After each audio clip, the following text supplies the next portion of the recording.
आप सभी दर्शक गण का मेरी दुनिया में स्वागत है। मैं प्रागैतिहासिक काल का मनुष्य हूं। हालांकि ये 3 भागों में बटा है, मैं पहला हूं। अब मैं आप सबको पूरा पाषाण काल के बारे में बताने जा रहा हूं। मेरे समय को इंग्लिश में पेलियोलिथिक एज भी कहते हैं, जो लगभग 30,000 ईसा पूर्व से 10,000 ईसा पूर्व तक माना जाता है। आइए इस जंगल में दिखाओ कि हम लोग कैसा जीवन जीते थे। देखिए, हम लोग पत्थर का बहुत उपयोग करते थे, इसलिए पाषाण काल के लोग कहे गए। इंग्लिश में इसे स्टोन एज कहते हैं। और ये देखिए, हम लोगों द्वारा इस्तेमाल किए जाने वाला पहला हथियार कुल्हाड़ी ही है। देखिए इसे और याद कर लीजिए, परीक्षा में ये बहुत काम आएगा। ये देखिए, हम लोग इन्हीं गुफाओं में अपना दिन रात बिता लेते थे। और हम लोग तो शिकारी थे, शिकार करके अपना पेट भरते थे। ये देखिए, हम लोग ने आग जलाना पूरा पाषाण काल में ही सीख लिए थे।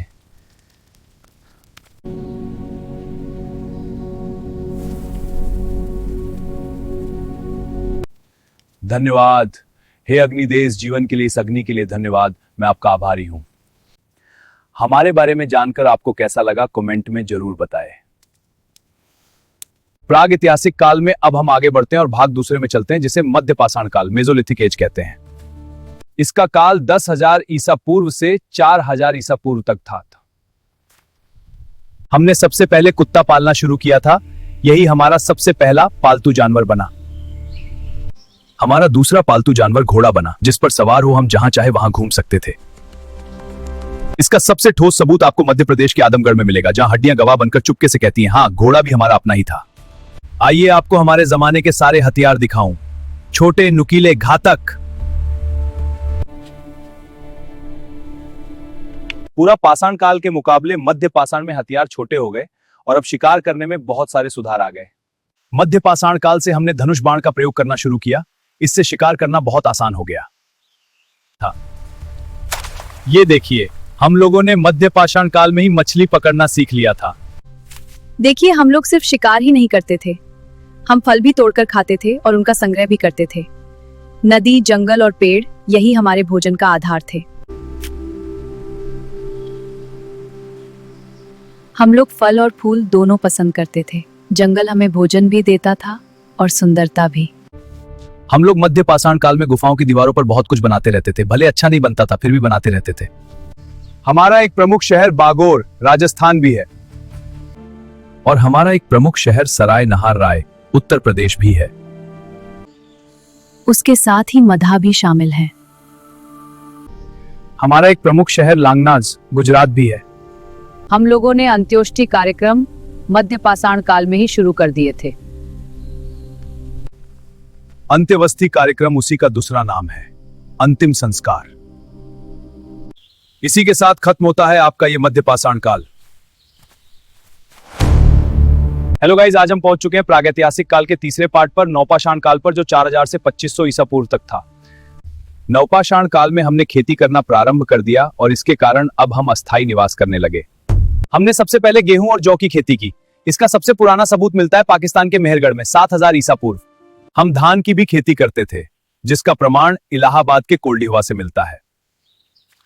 नवपाषाण काल में खेती के साथ ही आस्था जन्मी और यहीं से पूजा की शुरुआत हुई। आस्था के जन्म के साथ ही हमने सामूहिक रूप से पूजा करना शुरू किया। हम लोग पशुओं की भी पूजा करते थे, क्योंकि वे हमारे जीवन और आजीविका का महत्वपूर्ण हिस्सा थे। इसके साथ ही हमने साथ साथ सामूहिक मनोरंजन की शुरुआत की, जिसमें गीत, नृत्य और अनुष्ठान शामिल थे। हम महिलाएं हड्डियों से बने आभूषण पहनती थीं, जो हमारी पहचान और परंपरा का प्रतीक थे। हम महिलाएं हड्डियों से बने औजारों का उपयोग कपड़े सिलने में करती थीं, यह हमारा प्रमुख कार्य था। हड्डियों के औजारों के प्रयोग से हमें मछलियां पकड़ने में काफी सहायता मिलती थी। हमारे हथियार पहले से काफी बेहतर और अधिक तेज हो गए थे। हम लोग पत्थर से बनी हंसुलियों का उपयोग फसलों की कटाई के लिए करते थे। हम लोगों ने पहिए का भी उपयोग करना शुरू किया, जिससे काम और आवागमन आसान हो गया। हम पहिए का उपयोग अनाज ढोने वाली हाथ गाड़ी में करते थे, जिसे आगे से पकड़कर पहियों की मदद से ले जाया जाता था। बाद में हमने बैलगाड़ी में पहिए लगाकर काम करना शुरू किया, जिससे भारी सामान ले जाना आसान हो गया। सबसे पहले हमने पहिए का उपयोग कुम्हार के चाक के रूप में किया। हम लोग अनाज संग्रह करने के लिए मिट्टी के बर्तन यानी मृत भांडों का उपयोग करते थे। हमने तांबे की खोज की और उसका उपयोग करना शुरू किया। हम तांबे को पिघलाकर उसे मनचाहे आकार में ढाल सकते थे। हमने तांबे के अलग अलग प्रकार के हथियार बनाना शुरू कर दिया था। इस तरह इस काल के अंत तक हमारा जीवन शिकार से बसावट, औजारों से सभ्यता और संघर्ष से संस्कृति की ओर बढ़ गया। इसी के साथ नवपाषाण काल से जुड़ा हमारा यह विषय यहीं समाप्त होता है। वीडियो पसंद आया हो तो लाइक करें, अपने सुझाव कमेंट में बताएं और चैनल सब्सक्राइब करें। धन्यवाद।